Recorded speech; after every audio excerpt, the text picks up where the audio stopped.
The first wheels that we know about were used over 5,000 years ago and were not used for vehicles at all, but they were used as turntables for making bowls and bottles by spinning clay.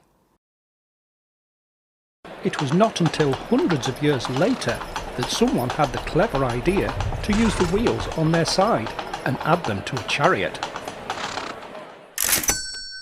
About 3,000 years ago, the ancient Greeks invented the wheelbarrow. These were expensive tools, but they could pay for themselves in a few days because one person could now work quicker and easier when using one. A wheel is a simple machine that helps to make work easier. It uses two discs or circles of different diameters that share the same centres or axis, or what is known as an axle. Sometimes the wheels may be connected to each other by this axle. When one wheel turns, the other turns the same speed. This is good if you want to go in a straight line along a railway track. Look at this picture. Are the lines A and B the same length? The outer wheel has to travel further when a vehicle turns a corner. This was a new problem. By creating a hub and a bearing at the centre of the wheel, a wheel can spin on a fixed axle. Think about the wheels on things that you know. Do they have fixed axles? Your challenge today is to make and test a wheeled vehicle, a ramp racer. You will test your racer using a ramp that is 50 centimetres high. The distance that your racer travels in metres and centimetres from the bottom of the ramp to where it stops will be your score. There's a few things to think about to help you get an even better score. Let's think about the ramp. A long ramp will be nice and smooth, but will your vehicle go fast enough? A short ramp will allow the car to drop quicker, but will it be a problem when it reaches the floor?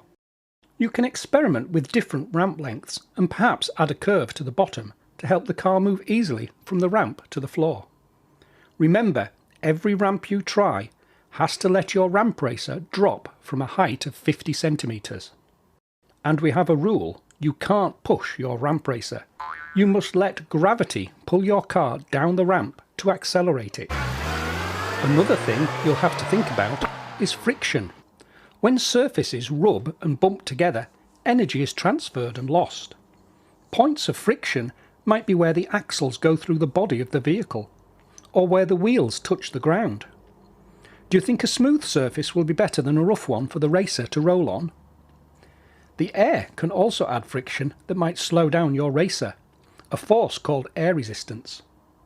What car shapes might be the best? You can use whatever you can find in your house to make your ramp racer. Folded cardboard or old plastic food containers can make a body. Lids and bottle caps can make wheels. And sticks or skewers can make axles. You might need a drill or a tool to make holes, but just take care if using one. Here are some ramp racer designs that might inspire you. Once you've made your racer, it's time to test it. Measure from the bottom of the ramp to the back of the car when it stops. Do lots of experiments. Make changes, test again. Did you see a difference? Did you try different surfaces and ramp lengths?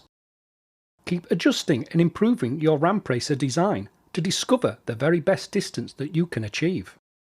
Keep notes of everything that you have learned. Good luck!